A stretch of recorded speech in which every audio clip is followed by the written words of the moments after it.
Hi friends, welcome to studies with Joy. आपका स्वागत है।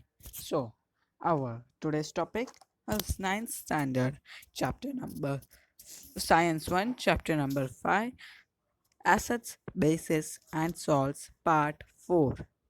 सो ये मेरा पार्ट 4 है इस चैप्टर का। आपको अगर मेरे पार्ट 1, पार्ट 2 और पार्ट 3 के वीडियोस चाहिए, आप मेरे चैनल पर जाकर वो ले सकते हो। और मैं रिक्वेस्ट करूँगा कि आप पहले मेरे बाकी के पार्ट्स देखकर ये पार्ट 4 देखिए, ताकि आपको अंडरस्टैंडिंग अच्छे से हो। हमने बहुत कुछ कर लिया है। हमने कर लिया था कि एसेट्स क्या होता है, बेसिस क्या होता है। So before starting, please like and subscribe my channel and also press the bell icon button so that you get the first notification when we upload a video, and also share the video with your friends. Okay? आज का video बहुत ही interesting होने वाला है, इसलिए skip मत कीजिएगा, क्योंकि हम लोग बहुत ही नया प्रोसेस सीखने वाला है। हमने लास्ट वीडियो में पार्ट 3 में कर लिया था रिएक्शंस के बारे में। बहुत सारे रिएक्शंस देख लेते, 5 देखे थे हमने। और हमें मालूम पड़ा था कि एसिड्स और बेसिस कितने सारे रिएक्शंस में पार्टिसिपेट करते हैं। फिर हमने देखा था, ये भी देखा था कि मेटल ऑक्साइड्स बेसिक होते हैं नेचर में, और बेसिस और नॉन मेटल्स एसिडिक होते हैं नेचर में। हमने ये भी देख लिया था। सो आज हम लोग देखने वाले हैं सॉल्ट्स के बारे में। अब ये सॉल्ट मतलब आपके घर में जो नमक आते हैं वो सॉल्ट है, लेकिन ये डिफरेंट टाइप, बहुत सारे सॉल्ट्स होते हैं, अकॉर्डिंग टू केमिस्ट्री है। So salts are those which are not acid are not base, मतलब जिनके आगे एच भी नहीं होता और ना ही वो ओ एच भी नहीं होता उनके पास। जैसे कि NaCl, sodium chloride, it is a salt. Magnesium chloride is also a salt, क्योंकि उसमें ना ही हाइड्रोक्साइड है ना ही हाइड्रोजन है। So let's learn more about them. Salts are formed by the reaction between acids and bases. Though this reaction is called a neutralization reaction, the resulting salts are not always neutral. So हमने neutralization reaction पढ़ लिया था, तो उसके हिसाब से क्या होता था, acid plus base is equals to salt plus water. So ये reaction था। अब सॉल्ट प्लस वाटर भी हमको एज प्रोडक्ट मिल रहा था। सो हमें क्या मिल रहा था, इसमें सॉल्ट सॉल्ट नॉर्मल सॉल्ट नहीं था, वो कॉमन सॉल्ट नहीं था, वो था, इट्स नॉट नेसेसरी कि हर एक सॉल्ट NaCl ही हो, बहुत सारे अलग टाइप्स के भी सॉल्ट्स होते हैं। तो हमने acid plus base is giving you salt plus water, that is neutralisation reaction. So उसके हिसाब से हमें सॉल्ट तभी मिलेगा जब एसिड और बेस रिएक्ट करेंगे। So the resulting salts are not always neutral. So जो सॉल्ट हमें मिलते हैं, ऐसा नहीं है कि न्यूट्रलाइजेशन रिएक्शन की वजह से ये सॉल्ट मिला है तो वो न्यूट्रल होगा। It's not necessary, remember it. उसका pH 7 होना नेसेसरी नहीं है न्यूट्रलाइजेशन। और सॉल्ट्स हमेशा न्यूट्रल नहीं होते, वो भी एसिडिक या बेसिक हो सकते हैं, उनके भी टाइप्स है। Let's see about their types. Acidic, basic and neutral salts. So acidic salts, basic salts और न्यूट्रल सॉल्ट्स के बारे में देखते हैं। An acetic salt is formed by the neutralization reaction between a strong acid and a weak base. तो जब अगर एक न्यूट्रलाइजेशन रिएक्शन एक स्ट्रॉन्ग एसिड और एक वीक बेस के साथ ऐड किया जाएगा, strong acid plus weak base gives you salt plus water, तो वो एक जो सॉल्ट बनेगा वो होगा एसिडिक सॉल्ट, क्योंकि एसिड इसमें स्ट्रॉन्ग था। और देखते हैं इसके बारे में एसिडिक सॉल्ट के बारे में। The pH of the aqueous solution of an acidic salt is less than 7। सो इसका जो एक्वस सोल्यूशन होगा एसिडिक सॉल्ट का वो लेस देन 7 होगा। जैसे कि हमको पता ही है कि pH लेस देन 7 होगा तो एसिड है, 7 होगा तो न्यूट्रल है, और मोर देन 7 होगा तो बेस है। अब देखते हैं बेसिक सॉल्ट के बारे में। On the contrary, basic salt is formed by a neutralization reaction between a weak acid and a strong base. Okay, so अब इसमें उल्टा हो गया, इसमें बेस स्ट्रॉन्ग है और एसिड वीक है। तो अभी स्ट्रॉन्ग बेस और strong base plus weak acid gives you salt plus water, और वो सॉल्ट होगा बेसिक सॉल्ट, क्योंकि इसमें बेस स्ट्रॉन्ग है। अगर एसिड स्ट्रांग होगा तो सॉल्ट बनेगा वो एसिडिक सॉल्ट होगा, और अगर बेस स्ट्रांग होगा तो सॉल्ट बनेगा वो होगा बेसिक सॉल्ट। ओके, लेकिन अभी एक क्वेश्चन उठता है कि अगर दोनों ही स्ट्रांग हुए तो हम लोग उसके बारे में देखेंगे। The pH of an aqueous solution of such a basic salt is greater than 7। जैसे कि हमें पता था pH मोर देन 7 होगा और 8 to 14 के बिटवीन होगा तो वो एक सॉल्ट होगा, सॉरी बेस होगा। सो इसका भी pH मोर देन 7 ही है, इसीलिए बेसिक सॉल्ट है। अब जब अगर स्ट्रॉन्ग एसिड भी और है और बेस भी स्ट्रॉन्ग है तो हमें क्या कौन सा टाइप का सॉल्ट मिलेगा वो बात करनी है हमें। A neutral salt is formed by neutralisation of a strong acid by a strong base. The aqueous solution of a neutral salt has a pH equal to 7। so जब बेस भी strong होगा और एसिड भी strong होगा तो तब जो salt बनेगा वो होगा न्यूट्रल, यानी कि उसका pH होगा 7।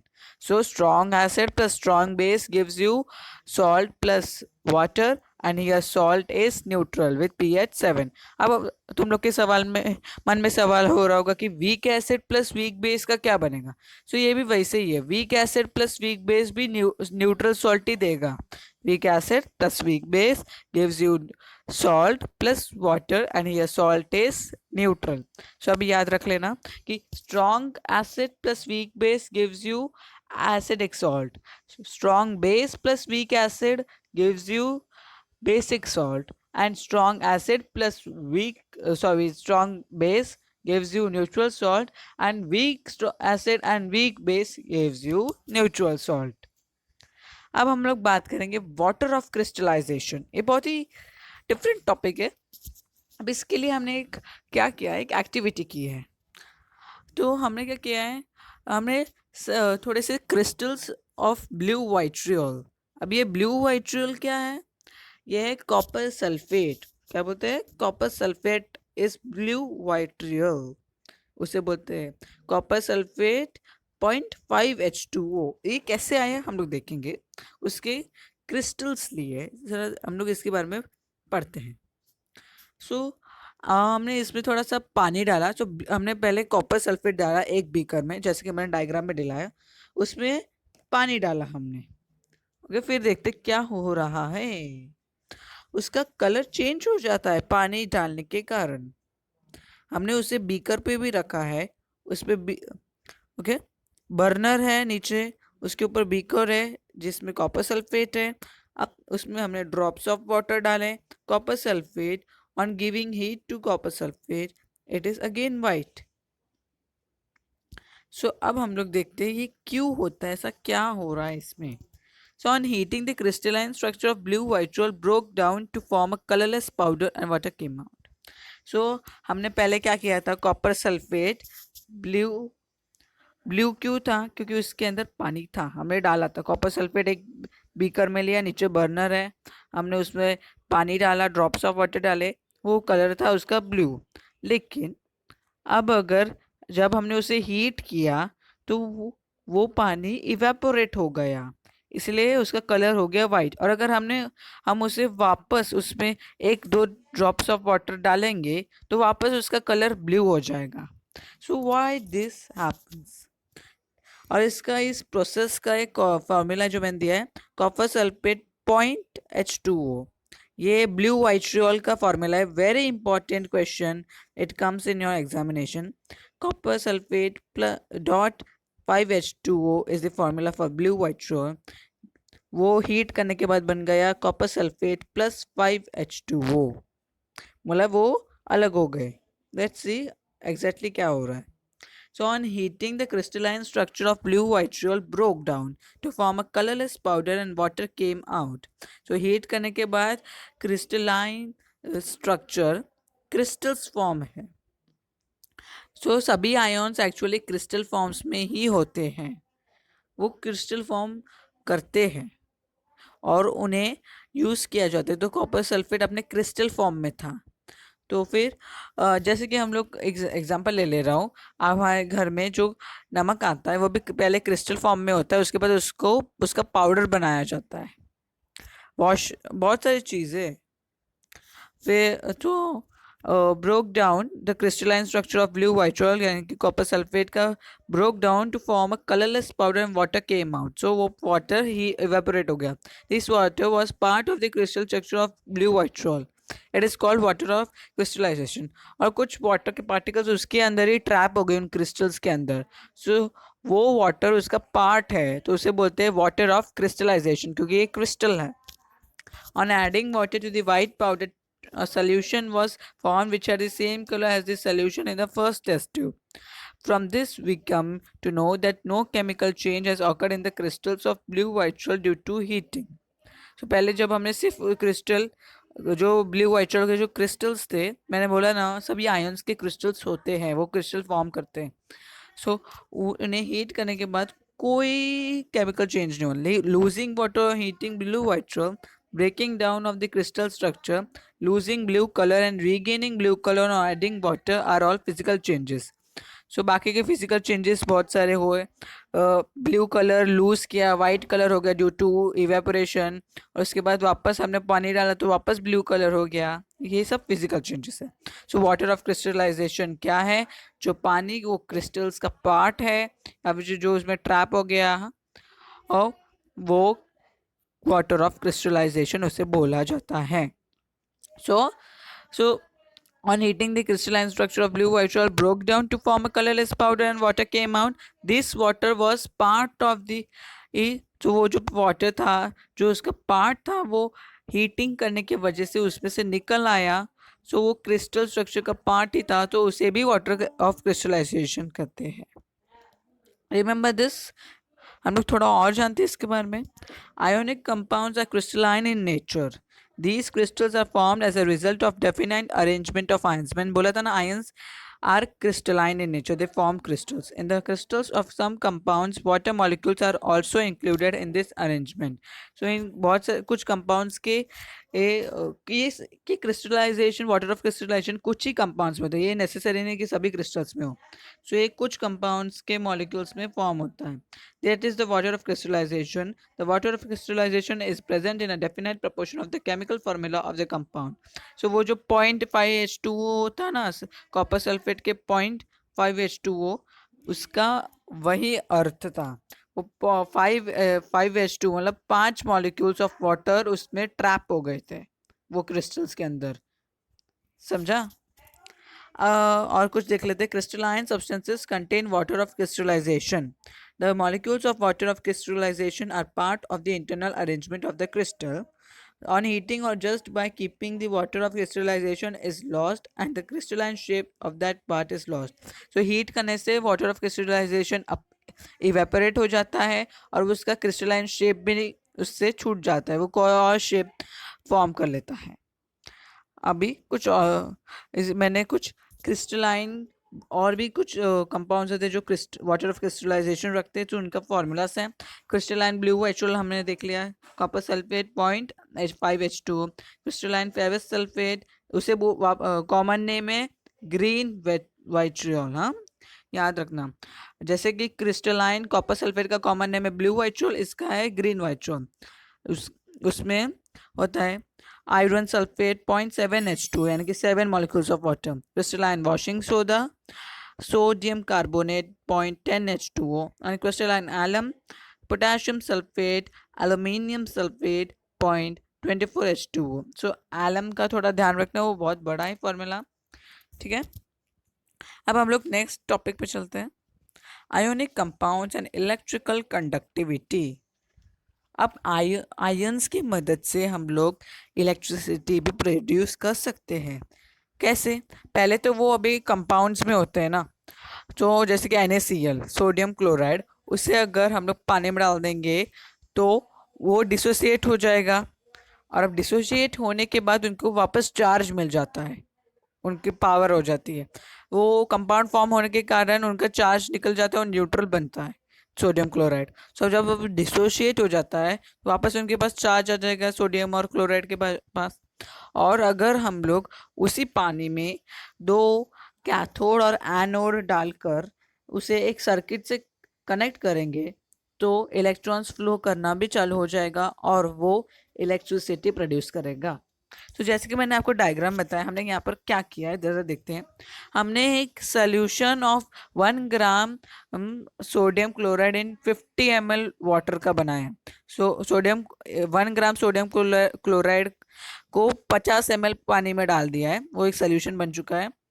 हमने 2 इलेक्ट्रिकल वायर्स लिए, एक वायर को पॉजिटिव टर्मिनल से कनेक्ट किया है, बैटरी 6 वोल्ट की है, और while connecting the other wire हमने दूसरा वायर नेगेटिव टर्मिनल के कनेक्ट कर दिया है।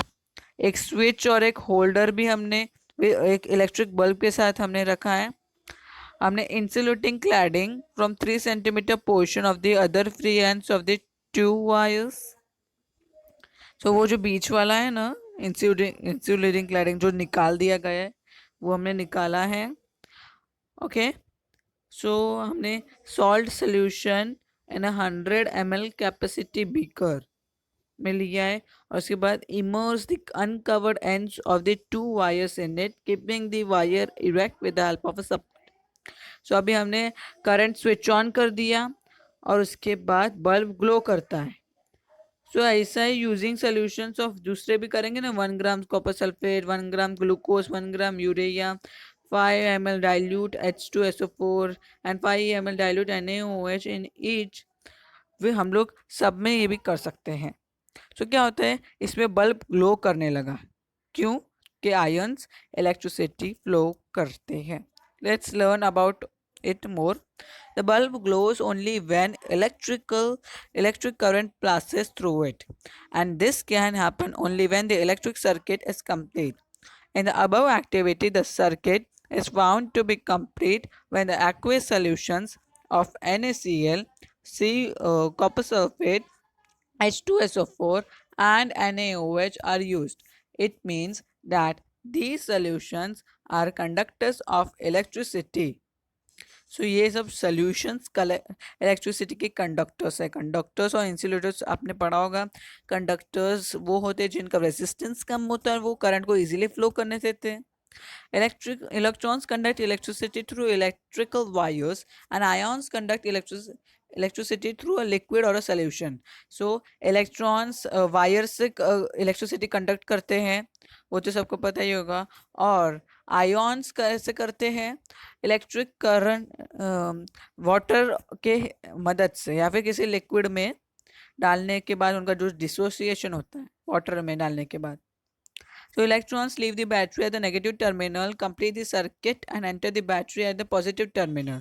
When there is a liquid or a solution in the circuit, two rods, wires or plates are immersed in it. These are called electrodes. जैसे कि हमने diagram में देखा था, दो रॉड थे वो पानी में डाले हुए, उनके उनके यूज से ही इलेक्ट्रॉन्स फ्लो कर रहे थे। जो उन दोनों रॉड्स को बोला जाता है इलेक्ट्रोड्स। उनमें से एक कनेक्टेड था पॉजिटिव टर्मिनल में, दूसरा वाला कनेक्ट था नेगेटिव टर्मिनल को। So electrodes are usually made of a conducting solid. तो वो सॉलिड के बने होते हैं, और कंडक्टिंग सॉलिड मतलब गुड कंडक्टर्स, जैसे कि copper. The electrode connected to the negative terminal of a battery by means of a conducting wire is called a cathode, and the electrode connected to the positive terminal of a battery is called an anode. So cathode और anode, वो जो दो है ना, दो electrodes जिन्हें हमने पानी में डाला था, वो उन्हें उनमें से एक जो कनेक्ट किया जाता है पॉजिटिव टर्मिनल को, उसे हम लोग बोलेंगे एनोड।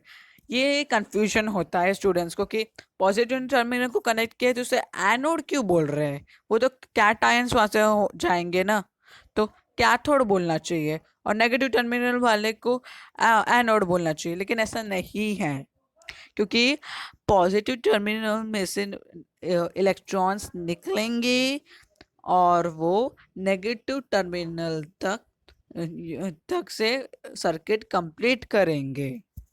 समझ में आया? सो इसीलिए हम लोग पहले जो पॉजिटिव टर्मिनल को कनेक्टेड होता है उसे हम लोग बोलेंगे एनोड, और जो नेगेटिव टर्मिनल को कनेक्टेड होता है उसे बोलेंगे कैथोड। Remember this. तो हमने अभी देख लिया इलेक्ट्रिकल कंडक्टिविटी ऑफ आयंस एक डायग्राम मैंने दिखा दिया है, इसमें भी दो इलेक्ट्रोड्स कनेक्टेड है। देखो जो पॉजिटिव टर्मिनल से कनेक्टेड है ना वो है एनोड, और जो नेगेटिव टर्मिनल से कनेक्टेड है वो एक कैथोड है। Please remember that. ओके, अब हम लोग देखते हैं dissociation of ions and electrical conductivity, और देखते हैं इसके बारे में। So it was found that the aqueous solutions of the compounds sodium chloride, copper sulfate, H2SO4 and sodium hydroxide are electricity conductors. Out of this, sodium chloride and copper sulfate are salts. H2SO4 is a strong acid and sodium hydroxide is a strong base. We have seen that salts, acids, and strong bases dissociate almost completely in their aqueous solutions. Therefore, the aqueous solutions of all these three contain large numbers of cations and anions. So, जो chemical solutions थे जिन या फिर compounds थे जिन जो electrical conductors है, electricity के अच्छे conductors हैं, सभी नहीं होते, कुछ ही होते, जैसे कि हमने यहाँ पर देखे थे NaCl, CuSO4, H2SO4 and NaOH। तो इसमें से तो NaCl और CuSO4 ये दोनों सॉल्ट थे, H2SO4 एक स्ट्रॉन्ग एसिड था और NaOH एक स्ट्रॉन्ग बेस था। So the aqueous solutions of all these three, यानी कि एक strong acid, salts and strong bases इस कंटेन लार्ज नंबर, उसमें बहुत स्ट्रॉन्ग है सभी, तो इसमें बहुत सारे होंगे कैटायंस और anions. So a characteristic of the liquid state is the mobility of its particles. Due to this mobility, the positively charged cations in the solution are attracted towards the negative electrode or cathode and move towards the cathode. So अभी आपको पता चला होगा कि क्या क्यों negative terminal से connected वाले को कैथोड क्यों बोला जाता है, क्योंकि जो पॉजिटिव चार्ज्ड कैटायंस होते हैं सोल्यूशन में डिसोसिएशन होने के बाद वो इलेक्ट्रॉन्स को या फिर नेगेटिव या फिर आयंस की तरफ अट्रैक्ट होते हैं, इसलिए एन वो दूसरा नेगेटिव टर्मिनल वाले को कैथोड बोला जाता है, क्योंकि वहां से पॉजिटिव या फिर कैटायंस फ्लो करते हैं। On the other hand, the negatively charged anions move in the direction of the anode.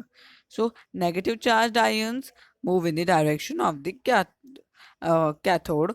The movements of ions in the solution towards the respective electrodes amounts to the conduction of electricity through this solution. From this, you will understand that those solutes or liquids or solutions which contain a large number of dissociated ions conduct electricity.